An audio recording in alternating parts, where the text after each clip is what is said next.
Remember parables? Remember I said Jesus was a master with them? He didn't invent them, but he raised them certainly to an art form. So he did a lot of them. And once again, we're going to parable. This one, I don't know how well you might know it. It only appears one place, and that's in the 21st chapter of Matthew. It's the parable of the two sons. Let's watch it.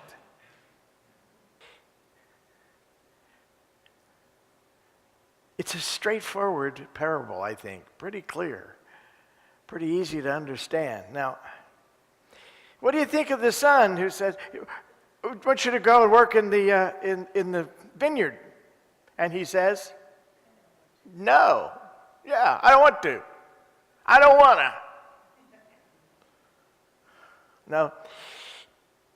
In that era, in that culture, it was natural for the father to ask the son to help with the work in the vineyard. The son's refusal would have offended Jewish sensibilities. Absolutely.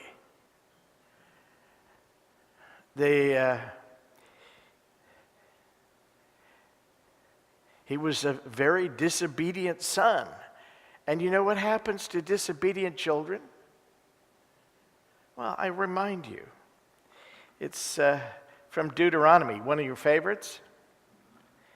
The 21st chapter begins in the 18th verse. "If a man has a stubborn and rebellious son who will not obey the voice of his father or the voice of his mother, and though they chastise him, will not give heed to them, then his father and his mother shall take hold of him and bring him out to the elders of his city at the gate of the place where he lives.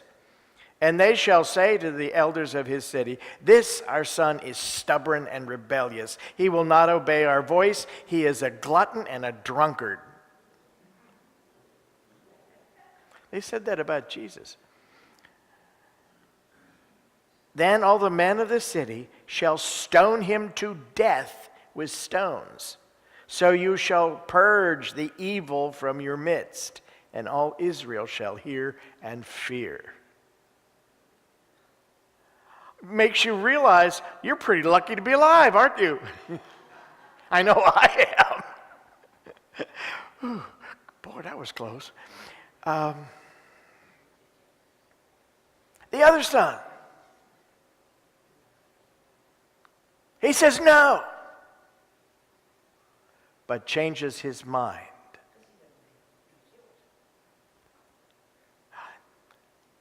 Further thought, oh, I see what happened to my, or what could happen to my, maybe I better, Vineyard seems like a better place than Sheol. What do you think?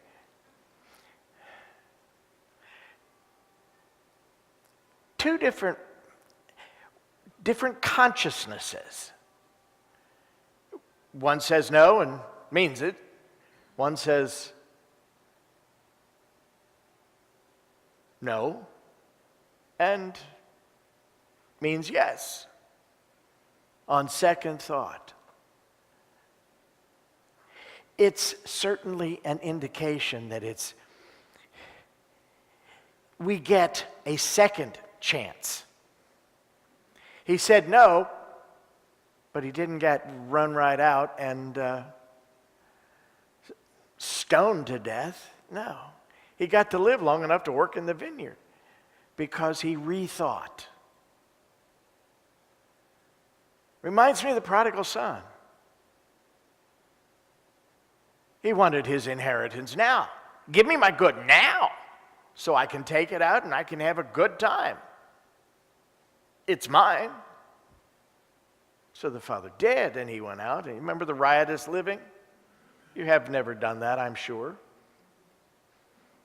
But then, you remember where he ended up? In the pig pen. Eating the food of the pigs. It says, I love the line, he came to himself. What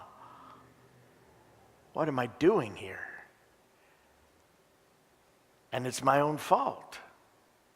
I made a mistake.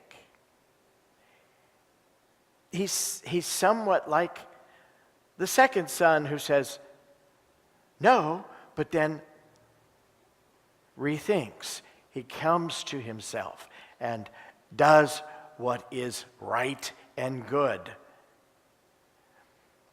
I see in this parable the gospel of the second chance. We make mistakes, don't we? I saw some clip of Carol Burnett the other day, and they were, that business where she talked to the audience ahead of time, and someone said, "You never show your navel." She said, "I don't have one. I'm from Mars." But those of us who are from Earth, we do have one.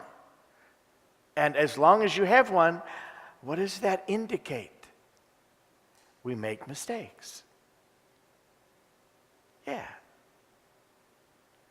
We're a work in progress and process. The opportunity to rethink. Just imagine if this didn't exist, whatever you said the first time was what you would be bound to completely. You could never change your mind. You could never say, "I'm sorry, I didn't mean that." Or, "I made the wrong choice. I need to fix this." Because you wouldn't be able to. You heard about the grace of God? I've certainly heard about the grace of God over the years. I've heard it defined as unmerited favor. What? Think about that. God is unchanging, correct? And God's law is eternal and unchanging. So, can you picture God as principal, looking down and saying, "Oh, he made a mistake, and yeah, I know he doesn't deserve it, but I'm going to give him all this good stuff because he doesn't, even though he doesn't deserve it." Does that make sense to you? No. I've heard a lot of definitions of grace that curl my hair because it indicates a tricky God that could go either way on you. That depending on how what words you use in your prayer might give you the answer to your prayer, or might punish you. Might one day say, "Hey, you're the best thing I've seen all day," and the next day walks right on by and says, "I don't know you." Sounds too much like a human being to me. God made in our image rather than us made in God's image. God is principle, unchanging, eternally the same. God principle is always at work, always functioning, and always functioning the same.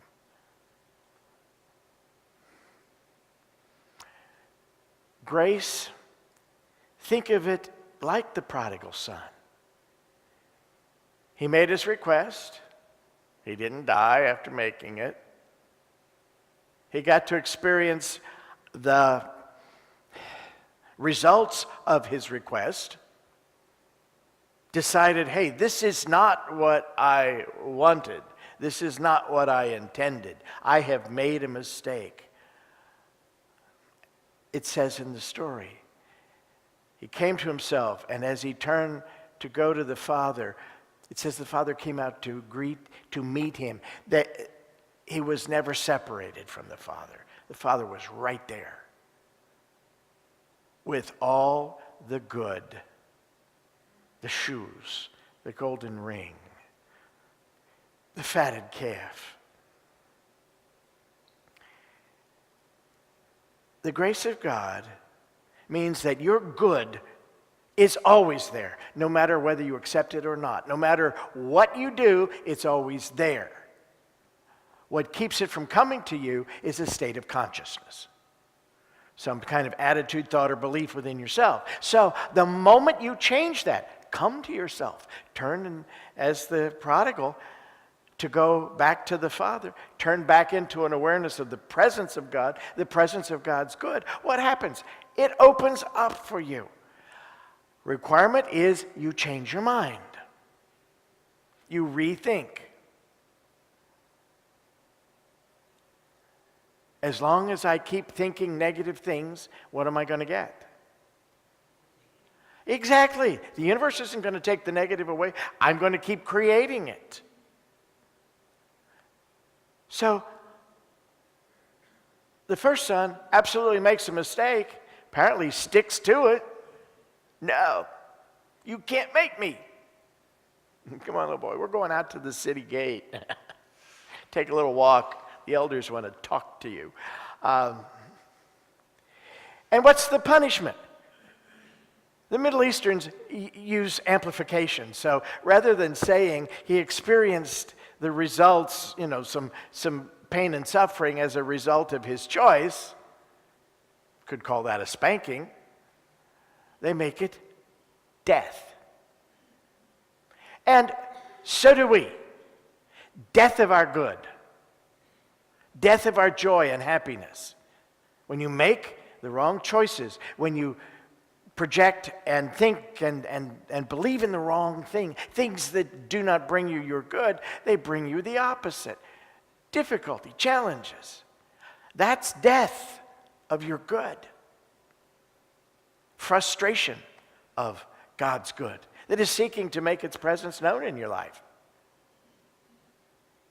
The good news is the moment you change that in consciousness, you change your mind, which is what the other son did. Boom. That good that's always been there is still there, and you've opened yourself to receive when you once again connect to that source, to that presence.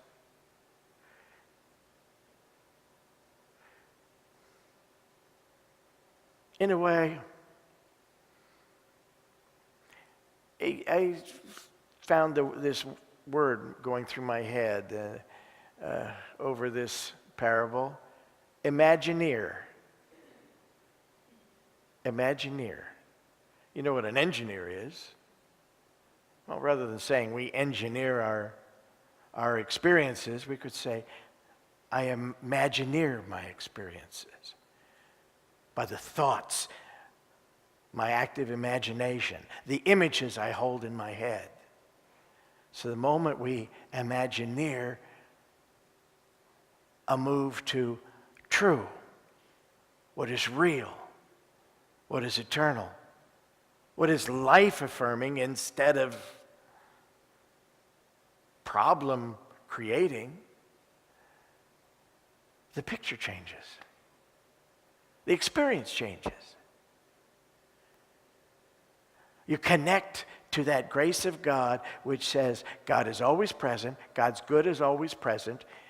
There's nothing you can do to not deserve it, but there are all kinds of things you can do to not allow it into your life. And we deny it in so many ways. When you believe in lack, you're denying the presence of that good. You're keeping it at a distance. You're allowing it to remain in pure potential. And I heard that so many times in grade school and high school. Oh, he has great potential. So does a battery. But if you never put it in anything, if it never does anything, if it never generates anything, it eventually is what? Useless. Yeah, they have an expiration date on them, do they not? Yeah. Yes, we have potential, but we are more than that potential. That potential that can be manifested, expressed, demonstrated in our lives and in this world to make it a better place. I have another passage of Scripture that I want to share with you. It's another doozy. I have to remember what color I am today. Let's see.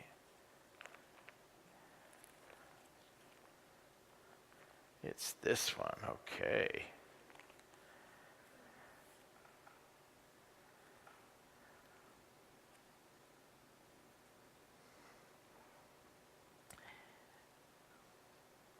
This is from another one of your favorites. Ezekiel chapter 18. You know it well? Beginning in verse 21. But if a wicked man turns away from all his sins, which he has committed, and keeps all my statutes, and does what is lawful and right. If a person who's been making mistakes in what he holds in mind, what he believes in, what he thinks, stuff that is destructive, not constructive, not life-affirming, the moment he changes his mind, when he begins to change consciousness, does what is lawful and right, he shall surely live, he shall not die. He shall surely live in the experience of good, and his good will not die to him. That makes perfect sense, does it not? None of the transgressions which he has committed shall be remembered against him. For the righteousness which he has done, he shall live. Always the second chance. Always another chance. But until we make the change, guess what? If what we've been doing in our minds and our our beliefs and our attitudes about life and about ourselves keeps bringing us rain showers, when do you think they're going to end?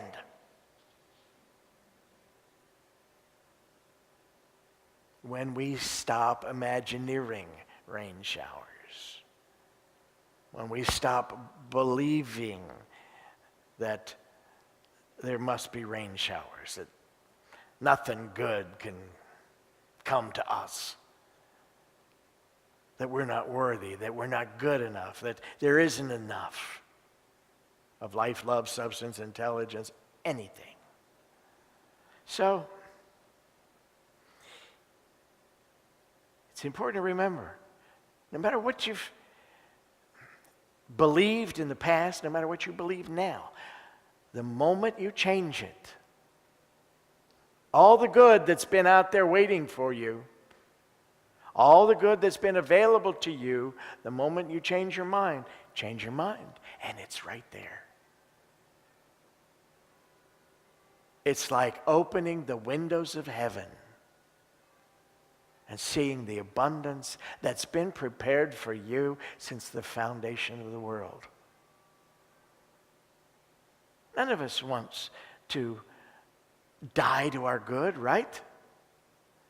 None of us wants our good to die to us. So, at any moment, you can go to work in that vineyard. And where is that vineyard? It's in your own mind.